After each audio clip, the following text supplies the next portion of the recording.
Well, not too many. You know, we do have other people. You do have other people, and your ratings aren't as good as some of the other people that are waiting. Pretty good right now, actually. Okay. Go ahead, Jim. If I may ask, sir, you said earlier that WikiLeaks was revealing information about the Hillary Clinton campaign during the election cycle. You welcomed that. I was okay with it. You said at another campaign press conference, you called on the Russians to find the missing 30,000 emails. I'm wondering, sir, if you... Well, she was actually missing 33, and then that got extended with a whole pile after that. No, but I did say 30, but it was actually higher than that. If I may ask you, sir, it sounds as though you do not have much credibility here when it comes to leaking, if that is something that you encouraged during the campaign. Fair question. Ready? If I may ask you that. No, but let me do one at a time. Do you mind? Yes, sir. All right. So, in one case, you're talking about highly classified information. In the other case, you're talking about John Podesta saying bad things about the boss. I will say this. If John Podesta said that about me and he was working for me, I would have fired him so fast your head would have spun. He said terrible things about her. But it wasn't classified information. But in one case, you're talking about classified. Regardless, if you look at the RNC, we had a very strong, at my suggestion, and I give Reince great credit for this, at my suggestion, because I know something about this world, I said I want a very strong defensive mechanism. I don't want to be hacked. And we did that. And you have seen that they tried to hack us and they failed. The DNC did not do that. And if they did it, they could not have been hacked. But they were hacked and terrible things came in. And, you know, the only thing that I do think is unfair is some of the things were when I heard some of those things, I picked up the papers the next morning and said, oh, this is going to be front page. It wasn't even in the papers. Again, if I had that happen to me, it would be the biggest story in the history of publishing or the head of newspapers. I would have been the headline in every newspaper. I mean, think of it. They gave her the questions to a debate, and she should have reported herself. Why didn't Hillary Clinton announce that, I'm sorry, but I have been given the questions to a debate or a town hall, and I feel that it's inappropriate, and I want to turn in CNN for not doing a good job. And if I may follow up on that, just something that Jonathan Karl was asking you about. You said that the leaks are real, but the news is fake. I guess I don't understand. It seems that there's a disconnect there. If the information coming from those leaks is real, then how can the stories be fake? No, the reporting is fake. And if I may ask, I just want to ask... Jim, you know what it is? Here's the thing. The public isn't, you know, they read newspapers, they see television, they watch.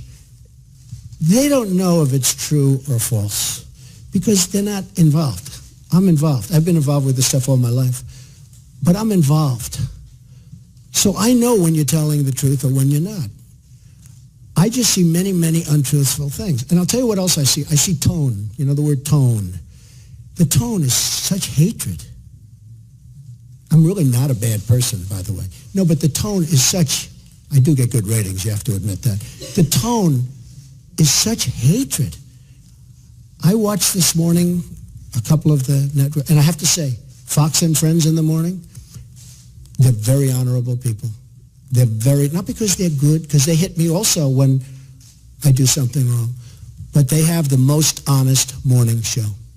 That's all I can say. It's the most honest. But the tone, Jim, if you look, the hatred, sometimes somebody gets, well, you look at your show that goes on at 10 o'clock in the evening. You just take a look at that show. That is a constant hit. The panel is almost always exclusive anti-Trump. The good news is he doesn't have good ratings, but the panel is almost exclusive anti-Trump. And the hatred and venom coming from his mouth, the hatred coming from other people on your network. Now, I will say this. I watch it. I see it. I'm amazed by it. And I just think you'd be a lot better off. I honestly do. The public gets it, you know. Look, when I go to rallies, they turn around, they start screaming at CNN. They want to throw their placards at CNN. You know, I think you would do much better by being different. But you just take a look. Take a look at some of your shows in the morning and the evening. If a guest comes out and says something positive about me, it's brutal. Now, they'll take this news conference. I'm actually having a very good time, okay? But they'll take this news conference. Don't forget, that's the way I won. Remember, I used to give you a news conference every time I made a speech, which was like every day. Okay? No, that's how I won. I won with news conference and probably speeches. I certainly didn't win by people listening to you people, that's for sure. But I'm having a good time. Tomorrow they will say, Donald Trump rants and raves at the press. I'm not ranting and raving. I'm just telling you, you're dishonest people. But I'm not ranting and raving. I love this. I'm having a good time doing it. But tomorrow the headlines are going to be, Donald Trump rants and raves. I'm not ranting and raving. Go ahead. Just one more follow-up. Should I let him have a little bit more? What do you think, Peter? Peter, should I let him have a little bit more? Sit down. Sit down. We'll get it. Just because of the attack of fake news and attacking our network, I just want to ask you, sir. I'm changing it from fake news, though. Doesn't that undermine... Very fake news. I know, but aren't you... Go ahead. Real news, Mr. President. Real news. And you're not related to our new... I am not related, sir, no. I do like the sound of Secretary Acosta, I must say. I looked at that name. I said, wait a minute. Is there any relation there? Alex Acosta. I'm sure you checked that out, sir. No, I checked it. They said, no, sir. I said, do me a favor. Go back and check the family tree. Okay. But aren't you concerned, sir, that you are undermining the people's faith in the First Amendment, freedom of the press in this country, when you call stories you don't like fake news? Why not just say it's a story I don't like? I do that. Call it fake news. You're undermining confidence in our news media. Here's the thing. Isn't that important? I understand what and you're right about that, except this. See, I know when I should get good and when I should get bad. And sometimes I'll say, wow, that's going to be a great story, and I'll get killed. I know what's good and bad. I'd be a pretty good reporter, not as good as you. But I know what's good. I know what's bad. And when they change it and make it really bad, something that should be positive, sometimes something that should be very positive, they'll make okay. They'll even make it negative. So I understand it. So because I'm there, I know what was said, I know who's saying it, I'm there. So it's very important to me. Look, I want to see an honest press. When I started off today by saying that it's so important to the public to get an honest press. The public doesn't believe you people anymore. Now, maybe I had something to do with that. I don't know. But they don't believe you. If you were straight and really told it like it is, as Howard Cosell used to say, right? Of course, he had some questions also. But if you were straight, I would be your biggest booster. I would be your biggest fan in the world, including bad stories about me. But if you go, as an example, you're CNN, I mean, it's story after story after story is bad. I won. And the other thing, chaos. There's zero chaos. We are running, this is a fine-tuned machine. And Reince happens to be doing a good job, but half of his job is putting out lies by the press. I said to him yesterday, this whole Russia scam that you guys are building so that you don't talk about the real subject, which is illegal leaks. But I watched him yesterday working so hard to try and get that story proper. And I'm saying, here's my chief of staff, a really good guy, did a phenomenal job at RNC. I mean, he won the election, right? Won the presidency.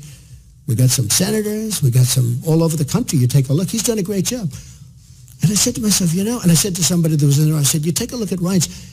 He's working so hard just putting out fires that are fake fires. I mean, they're fake.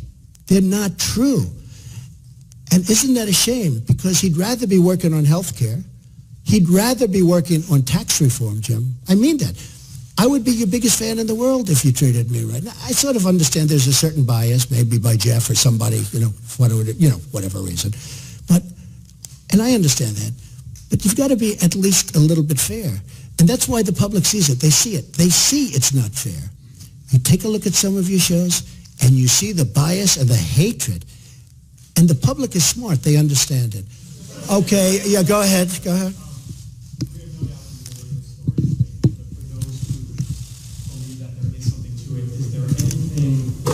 That you have learned over these last few weeks that you might be able to reveal that might ease their concerns that this isn't fake news? And second, I think they don't believe it. I don't think the public believes it. That's why the Rasmussen poll just has me through the roof. I don't think they believe it. Well, I guess one of the reasons I'm here today is to tell you the whole Russian thing, that's a ruse. It's a ruse. And by the way, it would be great if we could get along with Russia, just so you understand that. Now, tomorrow you'll say, Donald Trump wants to get along with Russia. This is terrible. It's not terrible. It's good. We had Hillary Clinton try and do a reset. We had Hillary Clinton give Russia 20% of the uranium in our country. You know what uranium is, right? It's a thing called nuclear weapons and other things, like lots of things are done with uranium, including some bad things.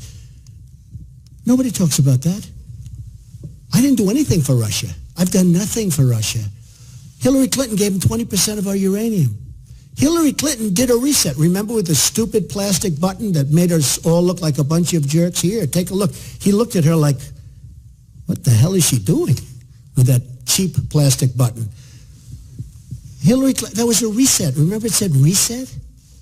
Now, if I do that, oh, I'm a bad guy. If we could get along with Russia, that's a positive thing. We have a very talented man, Rex Tillerson, who's going to be meeting with them shortly. And I told him, I said, I know politically it's probably not good for me. Hey, the greatest thing I could do is shoot that ship that's 30 miles offshore right out of the water. Everyone in this country is going to say, oh, it's so great. That's not great. That's not great. I would love to be able to get along with Russia. Now, you've had a lot of presidents that haven't taken that tack. Look where we are now. Look where we are now. So, if I can. Now, I love to negotiate things. I do it really well and all that stuff. But it's possible I won't be able to get along with Putin. Maybe it is. But I want to just tell you, the false reporting by the media, by you people, the false, horrible, fake reporting, makes it much harder to make a deal with Russia. And probably Putin said, you know, he's sitting behind his desk, and he's saying, you know, I see what's going on in the United States. They follow it closely. It's going to be impossible for President Trump to ever get along with Russia because of all the pressure he's got with this fake story, okay? And that's a shame, because if we could get along with Russia, and by the way, China and Japan and everyone, if we could get along, it would be a positive thing, not a negative.